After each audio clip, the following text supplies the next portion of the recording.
आज की वीडियो में हम बात करने वाले हैं, अगर आपका पार्टनर, आपकी गर्लफ्रेंड या आपका बॉयफ्रेंड आपको काफ़ी टाइम रिलेशनशिप में रहने के बाद बोलता है कि यार अब तो कुछ सही चल नहीं रहा, अब तो अच्छा नहीं लग रहा, अब तो रिलेशनशिप सही नहीं चल रहा, अब क्या हम एज अ फ्रेंड रह सकते हैं, अब रिलेशनशिप में मुझे नहीं रहना, ये प्रॉब्लम है, वो प्रॉब्लम है, फैमिली मना कर, फैमिली ने बोल दिया, बाहर वाले ने ये बोल दिया, उसने वो मतलब वो कुछ भी एक आपको एक रीज़न दे रहा है एंड उसको बोलता है कि नहीं अब हम रिलेशनशिप में नहीं रह सकते, अब हम क्या एज अ फ्रेंड रह सकते हैं।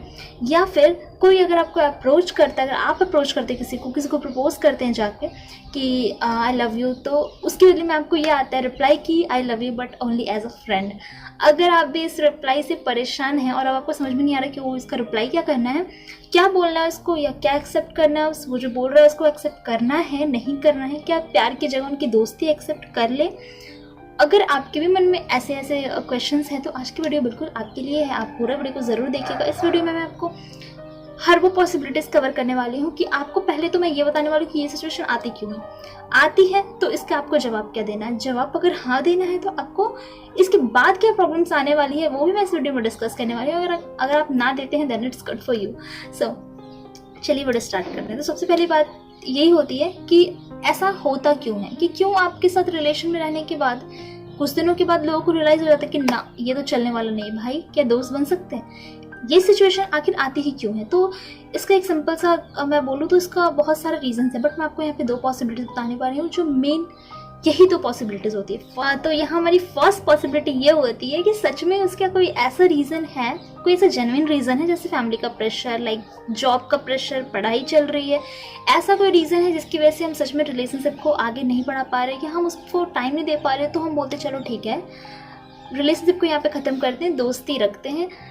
तो एक तो ये आपका एक होता है जेन्युइन रीज़न, जो कि बहुत कम लोगों का होता है, बहुत कम लोगों का होता है। और अगर ये जेन्युइन रीज़न होता भी है तो इसका सॉल्यूशन ये बिल्कुल नहीं है कि आप उसके साथ एज अ फ्रेंड रहें, बिकॉज एज अ फ्रेंड रहना रिलेशनशिप के बाद इम्पॉसिबल है, नहीं होता ऐसा कि आप एक एज अ फ्रेंड रह पाएँ। सेकेंड आपको पॉसिबिलिटीज़ बताने वाली हूँ और ये पॉसिबिलिटीज़ ज़्यादातर होती है आपके साथ, ज़्यादातर यही चीज़ें होती है कि कोई पर्सन आपको बहुत ग्रांटेड ले लेता है कि चलो ठीक है कोई बात नहीं, अब तो पता है कि मतलब उसको जब ये रियलाइज़ हो जाता है कि नहीं अब आप उसके लिए बिल्कुल डेडिकेटेड हैं, आप कहीं नहीं जाने वाले, तो उसको लगता है कि चलो ठीक है भाई इसको तो इसके लिए तो कुछ करना है नहीं, कुछ करने की ज़रूरत है नहीं, इसको जैसे रखेंगे ये वैसे रहने वाला है या रहने वाली है, ऐसे नचाओ वैसे नचाओ, जो करना है करो, उसका पुतली बना के आपको रख देंगे और आप उनके इशारों पे यू नाचते रहोगे। ये वाली कंडीशन जाती है जब आपको लोग ग्रांटेड ले लेते हैं, तो वो आपको बोलते हैं कि अब रिलेशनशिप का ज़रूरत ही क्या है, ये बिना रिलेशनशिप का भी हम इसके साथ रह सकते हैं, ठीक है तो चलो ठीक है। मतलब वो एक पीछे छुड़ाना कि ठीक है अब इसका रिस्पॉन्सिबिलिटी हमें लेना नहीं है, केयर हमें करना नहीं है, तो हम क्या बोलते थे कि चलो ठीक है आप एज अ फ्रेंड रहो मेरे साथ, रिलेशनशिप में मुझे नहीं आना। इस सिचुएशन में आपका कुछ भी अच्छा नहीं होने वाला, सामने वाले कभी कुछ जान नहीं रहा है, क्योंकि आप तो बस दोस्त हैं, वो आपके लिए कुछ करे या ना करे कोई मैटर नहीं करता, और यहाँ पे आप पड़े मतलब पूरा मतलब फीलिंग्स से भरे हुए हैं, तो प्रॉब्लम सिर्फ आपको होगी, किसी को कोई प्रॉब्लम नहीं होगा। आपका एक्सपेक्टेशन बन के रहेगा, वो कभी नहीं पूरा होने वाला, और आप कभी जाके बोल भी नहीं सकते कि तुम ये क्यों नहीं कर रहे, क्योंकि वो तो सिर्फ आपका दोस्त है। ये तो हमने बात कर लिया जब हम रिलेशनशिप में थे। अब हम बात करते हैं जब हम रिलेशनशिप में नहीं थे और अब हम जाके किसी को प्रपोज करने वाले हैं आई लव यू, एंड सामने से हमें रिप्लाई आता है I love you too but only as a friend. So ये वाला रिप्लाई आई थिंक सबसे ज़्यादा खतरनाक होता है। ये आपको एक स्लो पॉइजन की तरह से प्यार से परोसा जाता है, जिसको खा के आप स्लोली मर रहे होते हैं। बहुत ही मतलब ऐसा कंडीशन हो जाता है कि उस समय तो बहुत अच्छा लगता है, उस समय हमको क्या लगता है कि नहीं चलो अभी बोल रहा है या बोल रही है दोस्ती के लिए, आगे जाके तो ये प्यार में बदलने ही वाला है। बट आपको ये नहीं पता कि जिस इंसान को आपसे प्यार होगा वो आपको क्यों बोलेगा कि I love you only as a friend. उसको क्यों, वो उसके अंदर भी होगा ना फीलिंग्स, तो वो चाहेगा कि आप उसके हो जाओ, ठीक है। वो आपसे इस तरह का बेतुका मतलब टाइम भी मांगेगा कि पहले दोस्त बन जाओ देन रिलेशनशिप, ये वो। तो ऐसे सिचुएशन में आपको क्या करना है मैं ये भी बताने वाली हूँ। इस सिचुएशन के लिए आपको मैं ये नहीं बोलूँगी कि आप उसको डायरेक्टली मना कर दो या वहाँ पे हट जाओ, आपके ऊपर डिपेंड करता है, ठीक है। अगर आपको लगता है कि नहीं आगे जाके ये सही होने वाला देन आप एक बार ट्राई ज़रूर कर लीजिए, बट पॉसिबिलिटीज़ यहाँ पे आपके साथ पॉसिबिलिटीज़ यही होगी, 95% चांसेस यही है कि वो आपका कभी नहीं हो सकता या वो आपकी कभी नहीं हो सकती यही रहता है, क्योंकि एक बार जब उसको ये पता हो जाएगा ना कि हाँ आप तो किसी भी कंडीशन में रहने को तैयार हो, आप प्यार के साथ भी थे, आप दोस्ती के साथ भी हो, मतलब आप फालतू हो, आपको जो दो आप उसके लिए रेडी हो, आपका अपना कुछ है नहीं आपका, तो वो चीज़ क्या होता है कि उसके दिमाग में वो चीज़ बैठ जाए कि नहीं ये तो ऐसे ही है, इसका रहने दो, तो आप दोनों कंडीशन में रेडी हो। देन आपका वो जो चांसेस है कि कभी आगे जाके वो था कि वो आपका जो दोस्ती था वो प्यार में बदल जाए, वो कभी नहीं होगा, क्योंकि अब उसको पता है कि आपको जो भी दिया जा रहा है ना, आप उसमें सेटिस्फाइड हो, आप उसमें खुश हो, आपके कोई कंप्लेंट्स नहीं, आपके कोई व्यूज़ नहीं है, आपके कोई थॉट्स नहीं है, उसने जैसा बोला आप वैसा कर रहे हैं, ये कंडीशन हो जाता है आपके साथ। तो इस कंडीशन में अगर कोई आपको ऐसा बोलता है तो आपके अपने एक व्यूज़ होने चाहिए। अगर आपको किसी के साथ रिलेशनशिप चाहिए तो आपको रिलेशनशिप ही चाहिए, आप ये नहीं बोल सकते कि ठीक है अगर उसने बोल दिया दोस्ती तो आपने एक्सेप्ट कर लिया दोस्ती, ऐसा नहीं होता। अगर रिलेशनशिप चाहिए तो रिलेशनशिप ही चाहिए, दोस्ती नहीं। आप दोस्ती नहीं चला सकते उसके साथ, आपको ये समझने की ज़रूरत है, ठीक है। आप उससे दोस्ती चला ही नहीं सकते। आपने सुना होगा ना, फ्लावर से फ्रूट बनता है, बट फ्रूट से ना फ्लावर कभी नहीं बनता, कभी भी आपको ना फ्रूट से फ्लावर बनता हुआ नहीं मिलेगा। तो सेम वही चीज़ है, दोस्ती से प्यार हो सकता है, प्यार से दोस्ती कभी नहीं हो सकता। आप ये चीज़ नहीं कर सकते कि पहले आपका प्यार है देन आप उसको दोस्ती में बदल ले और आप खुश रहें। आप खुश नहीं रहेंगे, जहाँ आपका प्यार है वहाँ आपके एक्सपेक्टेशंस भी हैं, ओके। और अगर आपका एक्सपेक्टेशन पूरा नहीं हो सकता ना, तो आप अपने दोस्त को जाके ऑब्वियसली फोर्स नहीं कर सकते कि तुम मेरे लिए ये नहीं कर रहा, तुम मेरे लिए ये नहीं कर रही, वो क्यों करने जाए। तो अगर आपके साथ ऐसी कोई सिचुएशन आ रही है ना कि आपसे आपका पार्टनर या फिर आपको जिसने भी आपने जिसको भी प्रपोज किया है वो आपको बोलता है दोस्त बन के रहने, तो एक बिग नो आपके पास होना चाहिए।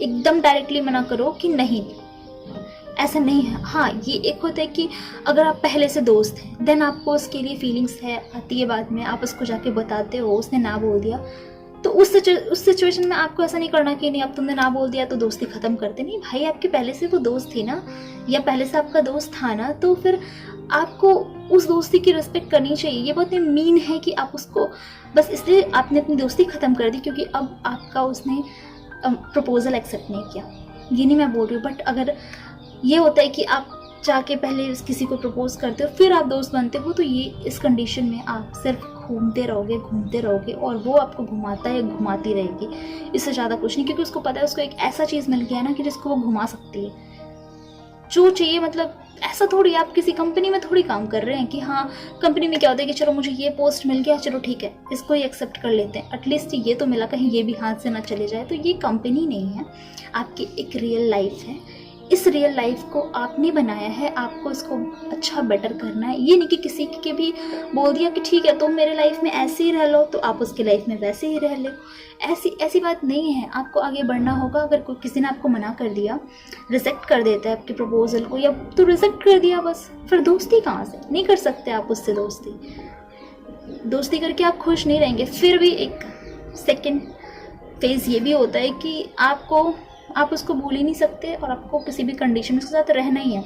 तो भी मैं आपको बताती हूँ आप रह सकते हैं, बिल्कुल भी पॉसिबिलिटी सुन लीजिए। वही होगा आपके एक्सपेक्टेशंस फर्स्ट, आपके एक्सपेक्टेशन ऑब्वियस उसको लेके रहेंगे, उसकी साइड से आपके एक्सपेक्टेशन कभी पूरे नहीं होंगे क्योंकि वो आपको एज अ फ्रेंड मानता है। तो आपके एक्सपेक्टेशन कभी पूरे नहीं होने वाले। आप बोलेंगे कुछ, वो समझेगा कुछ, समझेगी कुछ, और कभी भी आपके बीच में वैसी बॉन्डिंग नहीं हो पाएगी। लास्ट में आप एक डिप्रेस्ड इंसान बन के रह जाएंगे और लास्ट में ये होगा कि आपको किसी तरीके से उससे दूर जाना पड़ेगा। तो ये वाली कंडीशन इससे पहले आए कि आपको उससे दूर जाना पड़ेगा, आप अपने आप को उस टाइम खुद से उससे दूर कर लीजिए जिस टाइम आपको वो बोले दोस्त बन के रहने, क्योंकि ऐसा नहीं होता। वही फ्लावर एंड फ्रूट वाला एग्जाम्पल बिल्कुल यहाँ पे सेट करता है। तो वही चीज़ है कि आप वैसे नहीं रह सकते। तो ये सब करने से बहुत बेटर ये है कि आपने जिसको भी प्रपोज किया उसको आप वेट कीजिए। अगर वो ना बोल देता है तो उसको अच्छे से बोलिए चलो ठीक है, बहुत अच्छा, तुमने सच्चाई एक्सेप्ट की, तुमने ऑनेस्टली बोला कि तुम्हें रिलेशनशिप में नहीं रहना, तो चलो ठीक है, तुम अपने रास्ते मैं अपने रास्ते। ये बहुत अच्छा तरीका है। बाद में अगर उसको रियलाइज़ होता है तो वो आपके पास ज़रूर आएगा, ये ज़रूर आएगी। बट एज अ फ्रेंड अगर आपने एक्सेप्ट कर लिया ना तो पॉसिबिलिटीज़ बहुत कम हो जाएंगी कि वो आपके पास वापस आएगी। अब चलिए बात करते हैं उनकी जो पहले से रिलेशनशिप वाले हैं एंड अब उनका कट रहा है धीरे धीरे, ये बोल के कि अब हम दोस्त की तरह रहते हैं। इस वाले कंडीशन में तो मैं आपको एक चांस देने भी नहीं बोलती, जब भी ऐसा बोला जाए ना कि रिलेशनशिप के बाद आप दोस्त बन जाएं, तो एकदम वहाँ पे आप उस इंसान से बात करना छोड़ दीजिए, क्योंकि दोस्ती की वहाँ कोई जगह नहीं होती, कोई भी जगह नहीं होती। जब आप पहले से एक गर्लफ्रेंड बॉयफ्रेंड, आपका पार्टनर है, वो लाइफ पार्टनर आप जिसको एज्यूम कर, उस इंसान को आप एज अ फ्रेंड नहीं एक्सेप्ट कर सकते, not at any condition, not at any situation. So I hope आपके लिए ये वीडियो हेल्पफुल रहा होगा। आपके जो भी क्वेश्चंस रहे होंगे इससे रिलेटेड आपको मिल गए होंगे सबके आंसर। अभी भी अगर डाउट्स हैं तो आप कमेंट सेक्शन में मुझसे पूछ सकते हैं, एंड उसके अलावा इंस्टा पे आप मुझे फॉलो कर सकते हैं, आप मुझे मेल भी कर सकते हैं। आपके कोई क्वेश्चंस हो तो आप मुझे बिल्कुल पूछ सकते हैं। एंड अगर आपके वीडियो हेल्पफुल रहा है तो मेरे चैनल को सब्सक्राइब करके जाइएगा। वीडियो पसंद आया तो लाइक कर दीजिएगा। मैं मिलती हूँ आपसे नेक्स्ट वीडियो में। Bye, take care.